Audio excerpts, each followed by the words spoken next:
Halo, assalamualaikum, salam sehat semuanya. Untuk para penderita sakit lambung atau yang sudah kronis atau sudah berpotensi menuju ke arah GERD, harus sudah ngerti gimana situasi dan kondisi lambungnya saat ini. Yang pertama, situasi sikon dari lambung kita tidak bisa selalu berfungsi sebagaimana mestinya.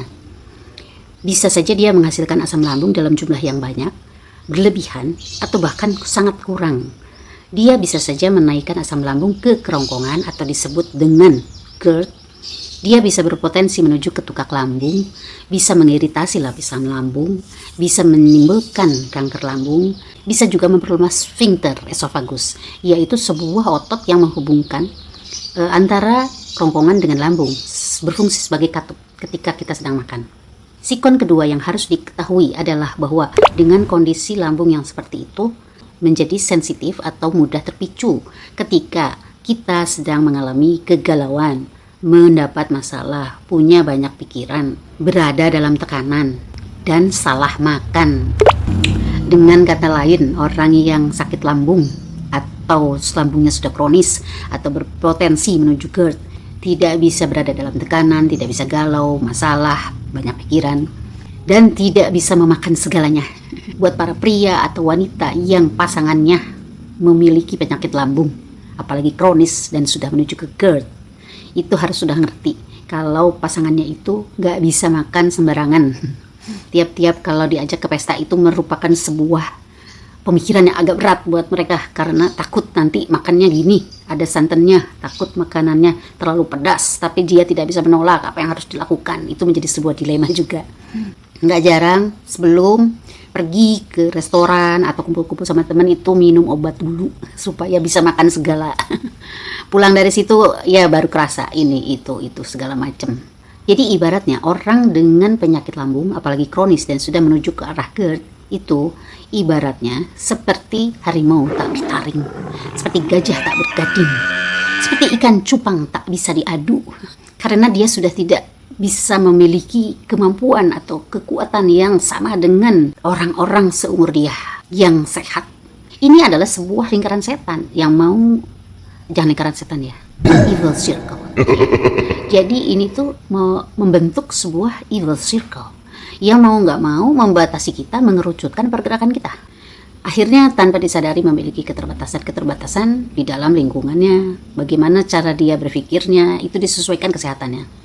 Bagaimana dia memilih pekerjaannya disesuaikan dengan kesehatannya. Itu mengerucut, membatasi, mengurangi pergerakannya. So, bagaimana solusinya kita untuk meng-cut the evil circle? Ada dua cara. Yang pertama, kita coba aktifkan 3 motor penggerak yang harus kita miliki dalam segala kondisi. Tidak hanya karena kita sakit lambung saja, tapi juga dalam segala kondisi. Motor penggerak yang pertama adalah bersyukur dan berdoa. Ini sudah mutlak, harus, tidak bisa, tidak kudu. Yang kedua, jangan kehilangan semangat dalam kondisi apapun, seburuk apapun kita. Jangan kehilangan semangat. Yang ketiga, makannya harus benar. Karena kita nggak bisa melakukan apa-apa kalau makan kita nggak benar. Jadi 3 motor penggerak ini harus ada dulu sebelum kita masuk ke poin yang kedua. Apakah itu? Poin yang kedua adalah melakukan perubahan atau kebiasaan-kebiasaan baru yang sebelumnya tidak pernah kita lakukan. Atau malas ngelakuinnya. No other way, bro. Perubahan apa yang harus kita lakukan? Oke, yang pertama, ketika kita ada masalah, ketika kita banyak pikiran, ketika kita merasa galau atau kita merasa tertekan, ingat rumus ini. Uripe manusia mesti duwe masalah. Iku tanda yen manusia isih diwenehi urip. Mesti bilang alhamdulillah. Gusti Allah paling masalah sing pasti karo solusine. Ini serius. Jadi ojo terlalu khawatir. Lakoni sing terbaik. Ojo mikir masa lalu. Mergo wis ono. Ojo khawatir karo masa depan. Mergo durung kedadian. Cukup urip buat hari ini saja. Lakoni sing apik. Ojo nunda masalah. Dandani kanthi cepet lan gawe keputusan. Begitu ada masalah, secepatnya pecahkan. Ada masalah secepatnya pecahkan. Ada masalah secepatnya pecahkan. Lalu ya, perubahan yang berikutnya adalah makan dengan kebiasaan yang baru, yaitu usahakan makan 3 atau 4 jam sekali. Itu untuk apa? Nyangga perut kita dan kondisi kita, kesehatan kita sampai 3 atau 4 jam ke depan. Itu disangga terus dari awal. Nanti jam 10-an atau setelah 3 atau 4 jam kemudian kita makan lagi. Itu misalnya sekitar jam 10-an. Buat apa? Buat menyangga lambung kita dan kondisi kesehatan kita sampai jam 12 siang nanti. Jadi pas makan siang, kita itu nggak dalam keadaan perut kosong dan terburu-buru makannya karena lapar. Jadi terburu-buru itu bikin lambung shock.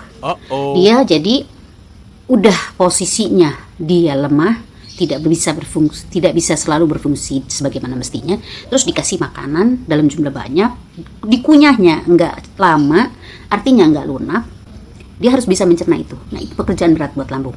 Nah, kita harus sudah ngerti sikon itu, makanya kita makannya sedikit-sedikit tapi sering, terus selama 1 hari. Besoknya ulangi sampai menjadi kebiasaan. Yang berikutnya, pastikan BAB kita lancar. Karena dengan lancar itu mengurangi tekanan ke lambung atau ke usus. Karena kalau kita nggak lancar BAB-nya, itu artinya ada sesuatu yang salah di dalam usus kita atau sistem pencernaan kita. Mulai dari lambung, usus besar sampai ke anus.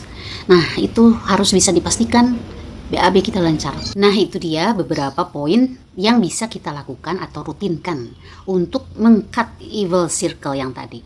Dan insya Allah tidak akan sia-sia, pasti ada hasilnya. Semoga bermanfaat ya. Salam sehat, assalamualaikum. Kepo Channel.